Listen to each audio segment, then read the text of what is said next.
तो ये कॉन्सेप्ट जो है बहुत ही पावरफुल कॉन्सेप्ट है और ये कह रहा है कि 5 सर्टेनिटी जो है भारत के आम नागरिक को मिलना चाहिए। सही है। और पहली कौन सी? सर्टेनिटी ये है कि आपकी एफआईआर बिना थाने जाए सर्टेनिटी के साथ दर्ज हो, वो भी बिना थाने जाए। और ये मैं उन लोगों के लिए नहीं कह रहा हूं जो कि वेब पोर्टल ये वो टेक्नो सेवी हैं, एप्लीकेशन अपलोड कर रहे हैं, ऐसा कुछ नहीं होगा। हाँ। उनकी प्रॉपर एफआईआर दर्ज होगी और वो जो है एक आम गांव के गंवाड़ी की भी होगी जो शायद अनपढ़ होगा, राइट। सही है। तो उसके लिए जो है ऐप बेस्ड व्यवस्था होगी। वो जो है जो भी वो बातचीत करेगा उसके ऑडियो वीडियो सब जो है ना रिकॉर्डेड होंगे, राइट। हाँ। यदि मान लो वो ऐसी भाषा बोल रहा है जो भाषा समझ में नहीं आती है, डायलेक्ट है, तो उस भाषा का इंटरप्रेटर भी जुड़ जाएगा, राइट। सही है सर, सही है। जिससे वो जो है उस बात को समझ सके, right. Backend intelligence, artificial intelligence उसमें कानून की धाराएं लगाएंगी और इसके बावजूद भी एक वकील को भी उसमें जोड़ा जाएगा और वकील जो है ना उसको पढ़ के और फिर जो है वो धाराएं लगा के यदि उसमें कुछ और एडिशनल सप्लीमेंट्री इंफॉर्मेशन लेना है तो वकील उसको एक्सट्रैक्ट करने की कोशिश करेगा, राइट। सही है। हाँ, सही है सर। अच्छा, जो व्यक्ति जो है यदि अज्यूम करिए गांव के किसी गंवाड़ी का है और एक मोबाइल ऐप लेके कोई भी पड़ोस व्यक्ति पहुंचता है वहां पे उसकी मदद करता है, तो he is a witness to the victim and he is witness to the scene of crime, right. सही है। तो उसी ऐप में जो है वो एफआईआर की प्रोसेस चूंकि उसने रिकॉर्ड किया है तो he will submit his statement which will also be attached along with the FIR, right. या अब यदि मान लो भाषा का इंटरप्रेटर है तो उसकी भी जो है एक एफिडेविट या वो जो है वो भी उसी एफआईआर के साथ लग जाएगा कि मैं एफिडेविट हूँ, मतलब मैं एडवोकेट हूँ। क्राइम फ्री भारत ऐप ने जो है मुझे रियल टाइम बेसिस पे फलाने की जब एफआईआर हो रही थी मुझे वो किया और मैंने इनका पूरा कंटेंट समझा और मेरा ये वैल्यू एडिशन है और इन धाराओं का अपराध घटित हुआ और मैंने इस अपराध के जो है पंजीयन की अनुशंसा भेजी थी, राइट। तो पूरे उसमें जो है आपका ऑडियो वीडियो अवेलेबल है, उसे इनक्रिप्ट किया जाएगा, डेट टाइम और लोकेशन से स्टैम्प किया जाएगा, तो कोई उसे जो है बाद में मैनिपुलेट नहीं कर सकता है क्योंकि it is logged with the hash value, right. सही है। तो जो जैसे आजकल बहुत एडवांस टेक्नोलॉजी है जो कि मैनिपुलेट कर सकती हैं, जैसे डीप फेक है, बहुत पावरफुल टेक्नोलॉजी है, वो कुछ भी गड़बड़ कर सकती है, ठीक है ना। लेकिन चूंकि हैश वैल्यू से लॉग्ड है इसलिए वो टेक्नोलॉजी भी यहाँ कुछ गड़बड़ करने की स्थिति में नहीं रहेगी, राइट। तो आपकी केवल एफआईआर दर्ज नहीं होगी बल्कि एफआईआर बहुत हायर दर्जे की होगी, राइट।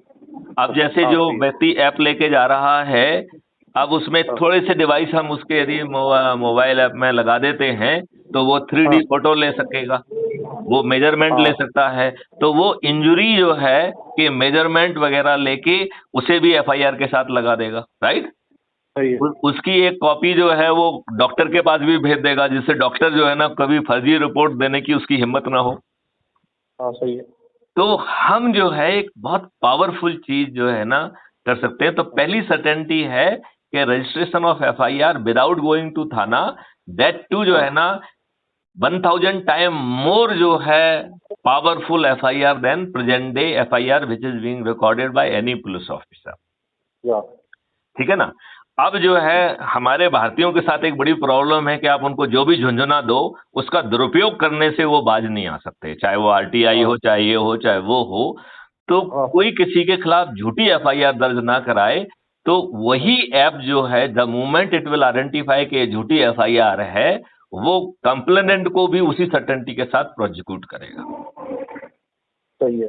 जब तक जो है नियम कानून में हम परिवर्तन नहीं कर पाते हैं तब तक 182 211 में उसको प्रोसिक्यूट करेंगे और बाद में तो जो है ना वो कानून ही बना देंगे कि आप जो फर्जी रिपोर्ट करेंगे तो जो पनिशमेंट उस फर्जी रिपोर्ट के अपराधी को लग रहा है, मतलब एज अपराधी यदि वो अपराध किया होता तो जो पनिशमेंट उसे मिलता उसका झूठी रिपोर्ट बनाने वाले को वही अब जो है ना सजा मिलेगी। तो यदि अज्यूम करिए कि आप एक हत्या का रेयरेस्ट टू रेयर जो है ना यदि केस गठित करते हैं तो आपको फांसी का प्रावधान है, इसका मतलब है कि यदि कोई इतना विषक्त दिमाग का व्यक्ति है कि बहुत ही फर्जी और रेयरेस्ट ऑफ रेयर का जो है ना कम फैक्ट्स लाके जो है ना एकदम फर्जी एफआईआर बनाता है, तो थियोरेटिकली उसे फांसी पे लटकाया जा सकता है। सही है। मतलब इस तरीके का पावरफुल, क्योंकि हमें अपना सिस्टम भारतीयों के लिए बनाना पड़ेगा। वी शुड नो कि हमारा डीएनए क्या है। सही है। तो हमारे डीएनए के हिसाब से यदि हम सिस्टम बनाएंगे तो वो कभी फेल नहीं करेगा। ये यूरोपीय सही है। लोग हमारे तरीके से सोच ही नहीं सकते हैं, ठीक है ना। सही है। सही है। अच्छा, अब सेकंड सर्टेनिटी है, सर्टेनिटी ऑफ जो है प्रोजिक्यूशन, सॉरी, सर्टेनिटी ऑफ जो है investigation by a most ordinary police officer with the technology support of the CFB, crime free Bharat, right. तो वो जो है बैक एंड पे जो है ना टेलीकॉम सर्विस प्रोवाइडर से और पीएसटीएन डाटा, ये डाटा, वो डाटा सब एनालिसिस करके इट विल आइडेंटिफाई कि कहाँ पे क्या क्या एविडेंस बैठा हो सकता है। बैंक में क्या एविडेंस होगा, रिजर्वेशन में क्या एविडेंस होगा, यहाँ क्या एविडेंस होगा, वहाँ क्या एविडेंस होगा।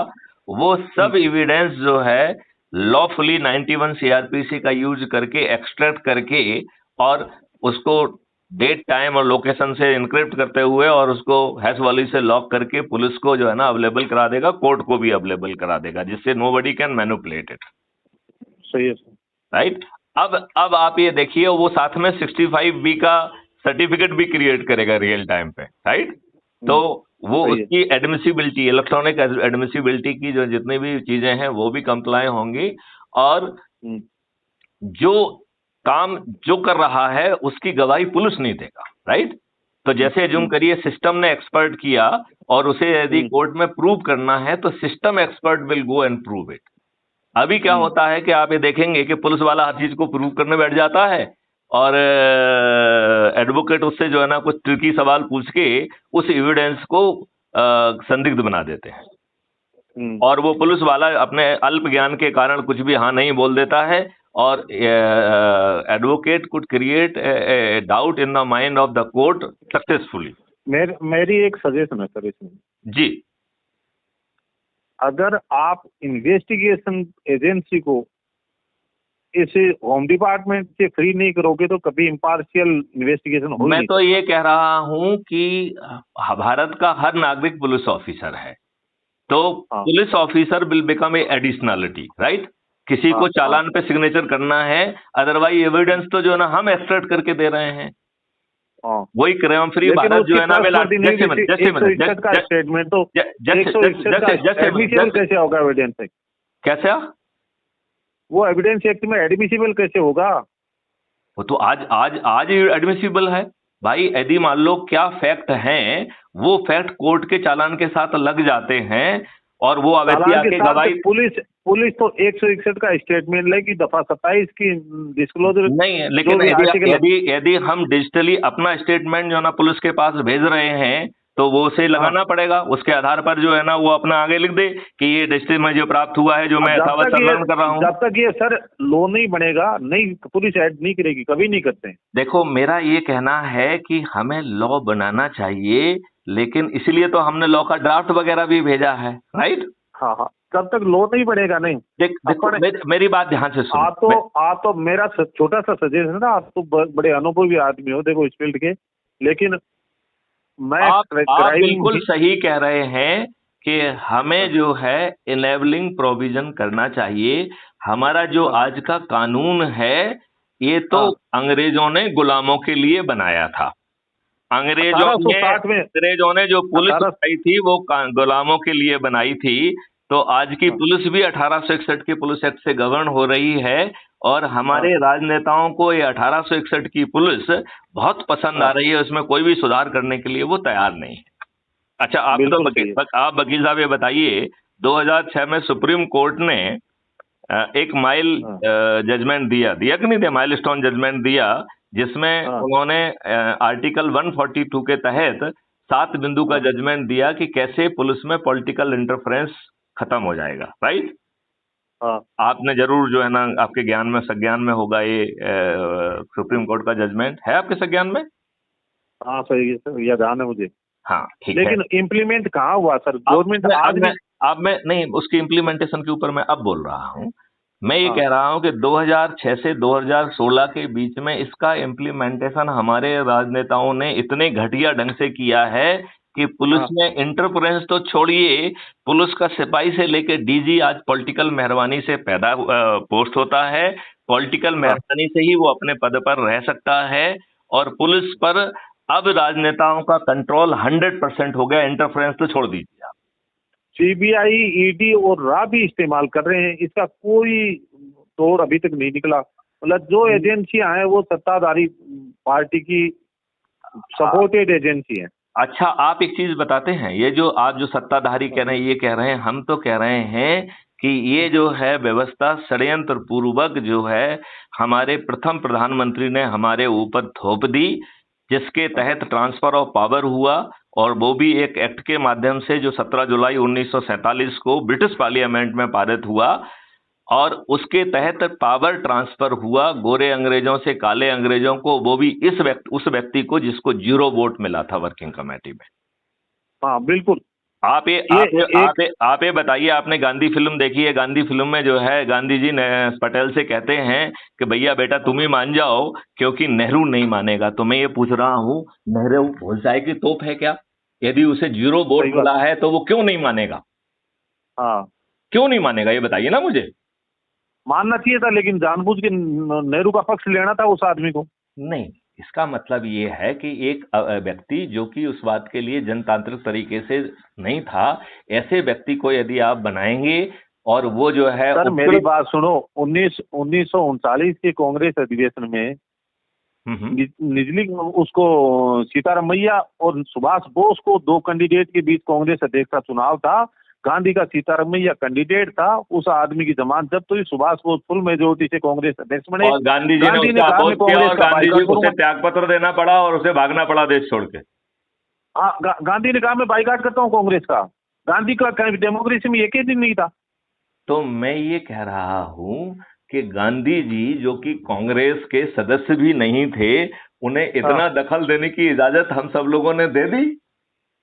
मेंबर ऑफ कांग्रेस किस कैपेसिटी में वो इंटरफियर कर रहे थे? सर मैं दीदी साहब आपकी मुकम्मल जानकारी के लिए मैं एक छोटी सी चीज अर्ज कर दूं साहब। हाँ हाँ बताइए।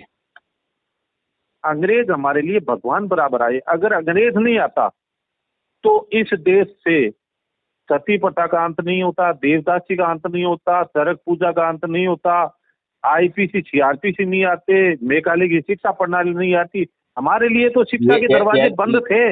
नहीं, लेकिन ये आपका सोचना सुबेर सिंह जी, मैं सोच रहा हूँ कि पूर्णतः गलत है। जब आपके ऊपर अंग्रेजी थोपी गई उस समय, जबकि जो है अंग्रेजों के यहाँ पर जो है संडे क्लासेस होती थी जिसमें केवल बाइबल पढ़ाया जाता था। आप जो है एक मिनट मेरी बात सुन लीजिए ना, मैं तो हम्बल सबमिशन तो कर ही दूं, आपने यदि विषय छोड़ा है तो आपको बता दूं ना, ये भ्रम फैलाया गया है। मैं आपको ये बता रहा हूं, एक लॉर्ड मैकाले था और दूसरा था Lord Lord Lord Lord Lord Lord Lord Adam. हाँ, और लॉर्ड एडम जो है लॉर्ड मैकाले का बॉस था। इन लोगों ने 3 साल तक रिसर्च की, और रिसर्च करने के बाद एक 3 दिन का जो है ना एक्सक्लूसिव जो है ना सेशन हुआ ब्रिटिश पार्लियामेंट में, जिसमें उन्होंने कहा कि भारत की जो शिक्षा पद्धति है वो इतनी विशाल और इतनी बड़ी है कि वहां पर जो है 18 महाविद्याओं में शिक्षा दी जाती है, 18 महाविद्याओं में। और उसने कहा कि यहाँ पे जैसे मिनट नहीं, हम तो अपनी बात नहीं कह रहा हूँ ना, ये तो जो लॉर्ड मैकाले और लॉर्ड एडम ने ब्रिटिश पार्लियामेंट में कहा वो मैं कह रहा हूँ ना, तो वहां के डॉक्यूमेंट को पढ़ो आप, ये मैं नहीं कह रहा हूं। जो देखिए आपको क्या भ्रम दिया गया कि ये महान है, और ये मैं उन्हीं अंग्रेजों की जिसके कारण जो है Macaulay is responsible for this English education, क्योंकि उसने कहा कि यदि हमें भारत पर राज्य करना है तो इनकी जो है कल्चर को हमें अटैक करना पड़ेगा, इन्हें हीन भावना डेवलप करना पड़ेगी। उस खुद व्यक्ति, ऐसा कहने वाले व्यक्ति का खुद का जो है ना 3 दिन की रिपोर्ट आप जो ब्रिटिश पार्लियामेंट में वो पढ़िए, आपका दिमाग घूम जाएगा। मैं आपके सामने एक छोटी सी बात रखता हूँ जी। नहीं, मैं सिंपल ये कह रहा हूँ, देखो हम लोग को कितनी गलत बातें भ्रम में डाली गई हैं कि हम अनएजुकेटेड थे, शिक्षा ही नहीं आती। मैं ये कह रहा हूँ कि हम जो है अब जो जब ये बहस चल रही थी उस बहस के दौरान एक अंग्रेज जो है ना खड़ा हुआ, वो कहता है कि I corroborate whatever the lord Adam is saying, right. तो मेंबर ऑफ पार्लियामेंट कहते कि तुम कौन होते हो करोबरेट करने वाले, ये लोग तो 3 साल का अध्ययन करके यहाँ पे रिपोर्ट देने आए हैं, तू कौन होता है जो खड़े होके कह रहा है, राइट, ब्रिटिश पार्लियामेंट में। तो उसने कहा कि मैं जो है तथ्य टोपे से जो है, या किसका नाम बताया, मैं अब नाम भूल रहा हूँ थोड़ा सा, ठीक है ना। तो उसके साथ मेरी लड़ाई, हैदर अली के साथ शायद लड़ाई हुई इसकी, तो लड़ाई हुई और उस लड़ाई में जो है वो हार गया अंग्रेज, राइट, और उसकी नाक काट दी गई। तो जब उसने कहा कि मेरी नाक काट दी गई, तो ब्रिटिश पार्लियामेंट में पूछा गया कि भैया तेरी नाक क्यों काटी, तेरा गला क्यों नहीं काट दिया। तो उन्होंने कहा कि नहीं, भारत के में जो है बड़े अलग तरीके के नियम हैं, युद्ध के दौरान आप वीरगति को प्राप्त हो जाएंगे तो कोई बात नहीं है, लेकिन पकड़ने के बाद आपको कोई नहीं मारेगा, पकड़ने के बाद जो है ना आपको सबसे बड़ी कोई सजा है तो नाक काटना है, क्योंकि वो बेइज्जती वो लायक है, राइट।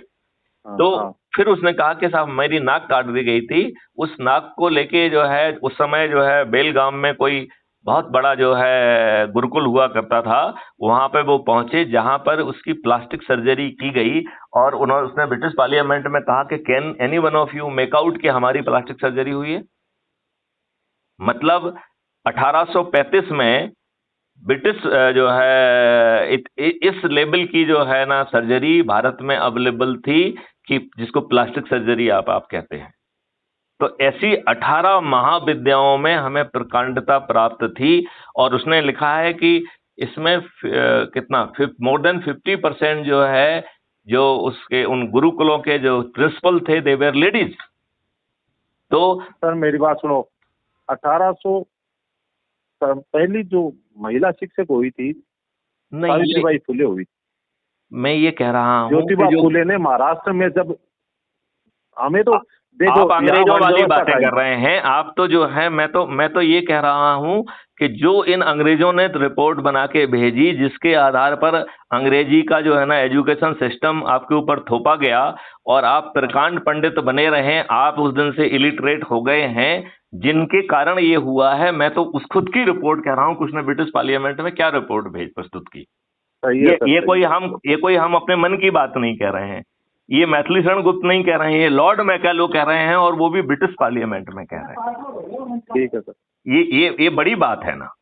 तो हमारा कहना है कि हम सब लोगों का ज्ञान उस चीज तक बधा हुआ है जो हमको बताया गया, हमको समझाया गया कि यदि ऐसा नहीं होता तो हम तो निर्जाहिद होते, हम तो बिल्कुल गंवार होते। ऐसी बात नहीं है। हमारे यहाँ पे विक्रमादित्य से लेके एक से एक राजा हुए, ये तो बुद्धि भर जो है ना 100, 150, 200 साल रहे हैं, या इवन मुगल भी 500, 700 साल रहे हैं। उनकी तो 4-4 हजार वर्षों तक जो है ना सल्तनतें चली हुई हैं।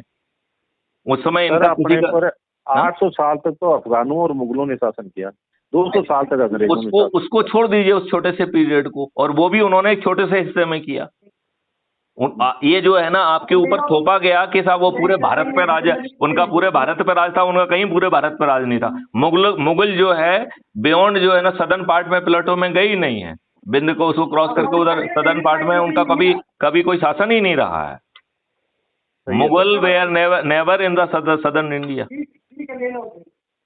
लेकिन आपको जो पढ़ाया गया उसमें जो ना ऐसा बताया गया कि वही सम्राट तो कोई नहीं गया। मतलब देखो सर, जब साइमन कमीशन आया था नहीं, उसका इंडिया वालों ने बहिष्कार किया, 3 आदमियों ने स्वागत किया था उसका। हाँ सर छोटू राम, भीमराव अंबेडकर और रामविलास चौरसिया, जो ओबीसी लीडर थे।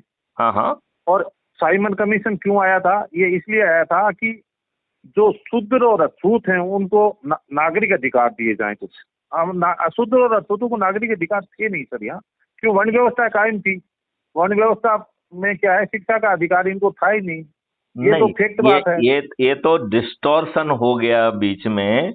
अदरवाइज वर्ण व्यवस्था भी जातिगत नहीं थी, इट वाज जो है ना प्रोफेशन बेस्ड। आप जो ज्ञान अर्जित करेंगे वो बनेंगे। तो यदि आपने शास्त्रों का ज्ञान यदि अर्जन किया तो आप ब्राह्मण करेंगे। अब दुष्ट ब्राह्मणों ने उसे जातिगत कर दिया। दुष्ट ब्राह्मणों ने अपनी सभी कथाओं में लिख दिया कि साहब यदि आप हमें भोजन कराओगे तो आप जो है पूर्ण वहां पहुंच जाओगे। बिल्कुल लिखा हुआ सर, ये तो बात। तो ये क्या आपको लगता है कि ओरिजिनल कथाओं में है? ये दुष्ट पंडितों ने अपने लाभ के लिए लिखा है। ये मैं यही तो कह रहा हूं कि लोग जो अपन को इतने लंबे समय तक मूर्ख बना रहे हैं, हम क्या जो है उन्हीं की चीजों का विवेचन करते रहेंगे या कोई चीज ओरिजिनल सोच के कर पाएंगे? चलिए अब इस विषय को से थोड़ा सा हटते हैं, अपन अपने मूल विषय पे आते हैं। मैं आपकी इस बात से सहमत हूं कि हम यदि इनेबलिंग चेंजेस कर देंगे तो हम क्राइम फ्री भारत को जमीन पे आसानी से उतार पाएंगे। लेकिन मैं तो इतनी बात बता सकता हूं सर, आपको मेरे लायक कोई जयपुर में काम हो, आपका मोस्ट वेलकम है। मैं आपसे एक प्रार्थना ये करना चाहता हूँ सुबीर सिंह जी, मैंने आपका जो एक तो जो है ना जो इनविटेशन है उसको मैं स्वीकार करता हूँ, राइट। दूसरा जो है मैं जरूर जयपुर आऊंगा और आपसे मुलाकात भी करूंगा, ठीक है ना। Welcome sir. तीसरी बात मैं ये कहना चाहूंगा कि आपने यदि crime free Bharat YouTube channel को सब्सक्राइब नहीं किया है, अच्छा, तो जरूर आप करिए क्राइम फ्री भारत यूट्यूब पे। यदि आप क्राइम फ्री भारत का क्राइम हो ही नहीं, इस दुनिया में सारे समान हो, और जो क्राइम सत्ता आप उसको हमारी नजर से समझने के लिए आप crime free Bharat YouTube channel को जरा सर्च करिए, उसमें आपको हमारा फोटो भी मिलेगा और 1300 से ज्यादा वीडियोज हैं जो कि विभिन्न एस्पेक्ट्स के ऊपर हैं। हम कैसे भारत को बदल देंगे और वो भी जो है ना इन राजनेताओं को कैसे बदल देंगे, इसका एक बहुत पावरफुल एनर्जी कॉन्सेप्ट हमने डेवलप किया है। अच्छा, आपका शुभ नाम, पूरा नाम क्या है? मेरा नाम मैथिली शरण गुप्त है, मैं बनिया हूँ और 1984 बैच का आईपीएस ऑफिसर हूँ। फरवरी 2014 में जो है डीजी रैंक पे प्रमोट हुआ था और मैं सितंबर 2020 में रिटायर हुआ हूँ। एमपी से? मध्य प्रदेश से। इसके पहले मैं जो है ना 8-9 साल जो है गवर्नमेंट ऑफ इंडिया में डेपुटेशन पर रहा हूँ। I was the DIG and IG in government of India. तो अच्छी बात है साहब। देखो क्या है कि अगर कुछ इंसान कर जाता है कोई अच्छा काम तो दुनिया याद करती है। नहीं, देखिए मेरा ये कहना है कि देखिए इस बात को हमें बड़ी बारीकी से समझना पड़ेगा कि आप अभी भी गुलाम हैं। इस बात को आप कितना मानते कि नहीं मानते, मैं 1 मिनट में आपको समझाता हूँ। देखिए क्या हमारे नेहरू जी ने भारतीय जो अंग्रेजों के द्वारा जो नियम कानून भारतीय गुलामों को पर शासन करने के लिए बनाए थे, उन्हें अपमानित करने के लिए बनाए थे, उन्हें शोषित करने के लिए बनाए थे, क्या माननीय जवाहरलाल नेहरू प्रथम पूज्य जो है प्रधानमंत्री के द्वारा वो सब आपके ऊपर थोप दिए गए कि नहीं थोप दिए गए? बिल्कुल, बिना कॉमा फुल स्टॉप बदले। एग्री? बिल्कुल सही है। अच्छा, अब आप ये बताइए कि हमारे वो पूजनीय प्रधानमंत्री जी के द्वारा, नेहरू जी के द्वारा जो पुलिस 1861 की अंग्रेजों ने बनाई थी और ब्यूरोक्रेसी और जुडिशरी जो बनाई थी, उसको एज इट इज थोप दिया एज ए लॉर्ड। वो नियम वो जो है ना निर्णय लें तो उनकी मर्जी, निर्णय ना लें तो उनकी मर्जी, गलत निर्णय लें तो उनकी मर्जी, घूस खा के गलत निर्णय लें तो उनकी मर्जी। उनके द्वारा गलत किए कामों को शुद्ध कराते हुए, ठीक कराते हुए आपकी चप्पलें घिस जाएंगी, लेकिन आपको न्याय नहीं मिलेगा। न्याय तो कहीं नहीं है साहब। मैं तो हाई कोर्ट, सुप्रीम कोर्ट देख रहा हूँ जो जजमेंट आ रहे हैं। यही कह रहा हूँ ना, आप बताइए सुप्रीम कोर्ट में अभी जो नूपुर शर्मा के केस में जो वो कह रही, प्रार्थना कर रही है कि साहब सभी केस को क्लब कर दीजिए और ये जो है ना अंग्रेजी फाड़ रहे हैं और बिना मतलब में साला कुछ भी अनरिलेटेड और that too against the jurisprudence बात कर रहे हैं। मतलब आपने ये नहीं कहा कि उसने कोई गलत बात नहीं कही, क्यों क्षमा मांगे वो? मैं जज महोदय से पूछता हूं कि उसने क्या गलत कहा? अरे भाई, किसी का कोई चरित्र है, यदि हमने कह दिया जो तुम्हारी हदीसों में लिखा तो तुमको बुरा क्यों लग रहा है? वो हमने थोड़ी लिखी है हदीसें, वो आपकी हदीसें हैं जिनको आप बड़ी रिस्पेक्ट के साथ पढ़ते हो। उसमें लिखा हुआ है कि 6 साल में उन्होंने शादी की थी और 3 साल के बाद जो है ना 9 वर्ष की उम्र में जो है ना उससे शारीरिक संबंध, उसे फिजिकली कंज्यूमेट किया था। ये हदीसों में लिखा हुआ है। तो इसके लिए जो है नूपुर शर्मा जी क्यों जो है ना क्षमा मांगे? क्यों मांगे क्षमा? मुझे बताइए ना, ये जो है जज महोदय बताएं कि क्यों क्षमा मांगे। चलो वो अपन डील भी बाद में करेंगे, पूरी बात करेंगे। नहीं शर्मा आपसे मैं 2-3 प्रार्थनाएं कर लेता। नूपुर शर्मा ने देश का कितना नुकसान किया, फायदा किया, ये तो आज की बातें हैं। देखो मैं ये नहीं कह रहा हूं, मैं कह रहा हूं कि एक व्यक्ति को अपनी जो है ना स्वतंत्रता है बात कहने की, यदि वो गलत बात नहीं कह रही है तो आप उसका गला नहीं काट सकते हैं। उसने बताइए क्या, उसने क्या गलत बात कही जिसके लिए आप उसे दोषी मान रहे हैं? बताइए मुझे, आप वकील साहब हैं, बताइए मुझे। अभी सर बहुत लंबी बात हो जाएगी, इसको छोड़ो इसको। नहीं तो ये लंबी बात अपन इन्होंने देश में आप अच्छा काम कर रहे हो, तो नफरत की आग फैलाई, बारूद। अरे नफरत छोड़ दीजिए, उसमें मुंह से क्या गलत कहा ये बताइए आप। तो नफरत तो जो है ना, हम ये कह रहे हैं कि यदि जो है आपके मोहम्मद ने जो कहा किया है और जो आपके हदीसों में लिखा है, यदि मैंने वो कह दिया है तो नफरत कैसे फैल गई? हाँ, ये बताओ ना मुझे। मैंने गलत बात कही हो तो नफरत फैले? नहीं, हमने ऐसा क्या, नहीं, नूपुर शर्मा ने ऐसा क्या कह दिया जिससे नफरत फैल गई? अब साहब वो तो सुप्रीम कोर्ट के माई लॉर्ड है, कुछ कहे तो क्या करें। मैं वही कह रहा हूं कि हदीसों में लिखी हुई बात कही है, तो आपको बुरा क्यों लग रहा है? नफरत क्यों फैल रही है? ये अच्छी चीज है कि साला सत्य बोलो और देखो ना नफरत फैल रही है।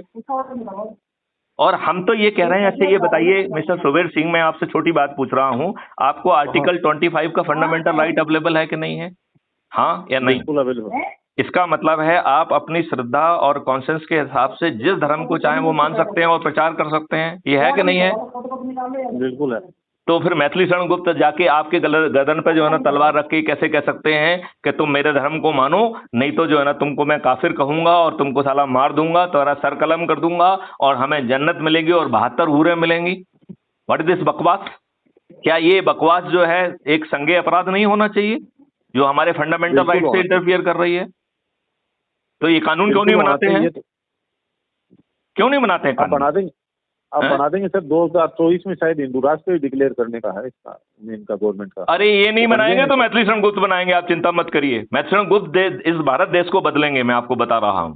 इसलिए मैंने आपको फोन किया है कि आप जुड़िए, और ये एक दूसरे को वेलकम तो अपन करते ही रहेंगे, अच्छे लोगों को आपस में जुड़ के वेलकम करना चाहिए, लेकिन हमें जो है एक बड़ा काम करना चाहिए। हमें इन संकुचित सोच से ऊपर बढ़ना चाहिए। हमें उसके लिए नियम कानून में क्या परिवर्तन करना है, व्यवस्था में क्या परिवर्तन, ये बताइए। ये मी लॉर्ड क्यों बन रहे हैं? अरे भाई तुम्हारा काम न्याय करना है, तुम कोई लॉर्ड वॉर्ड नहीं हो। आप लॉर्ड क्यों हैं बताइए ना मुझे। भाई you are lord, it is your functional responsibility to do justice, और उसके लिए हम जो है ना आपको साथ दे रहे हैं। खानदान हाईकोर्ट में खानदानी दो जातियों के जज क्यों बन रहे हैं, इस बात का कोई जिक्र ही नहीं करने वाला। नहीं, वो इसलिए जिक्र नहीं हो रहा है बेटा उसी का जज बनेगा जिसका बाप जज हो। मैं यही, और इन्होंने हाईकोर्ट में न्याय कहा। देखो मेरी बात ध्यान से करिए। इसमें कुछ ना कुछ जो है पॉलिटिकल सिस्टम रिस्पॉन्सिबल है।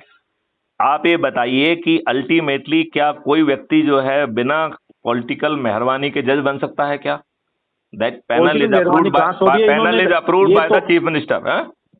ये तो chief minister collegium system constitution में कहीं प्रोविजन नहीं है, उसके बाद डेवलप कर लिया इन्होंने, और उस कॉलेजियम सिस्टम से बना रहे हैं। अभी ये बताइए, हाई कोर्ट जज बनने के जो है ना पैनल जो है ना चीफ मिनिस्टर अप्रूव करता है कि नहीं करता है? ना 3 सीनियर मोस्ट जज सिलेक्शन करते हैं, उसका चीफ मिनिस्टर को इन्फॉर्म करते हैं, फॉर्मेलिटी होती है, फिर वो नहीं तो वो जो है ना उसमें आपत्ति करे कि हमने आपका ये देखा है और इसने कमियां पाई हैं, लिहाजा इनको दूर करिए।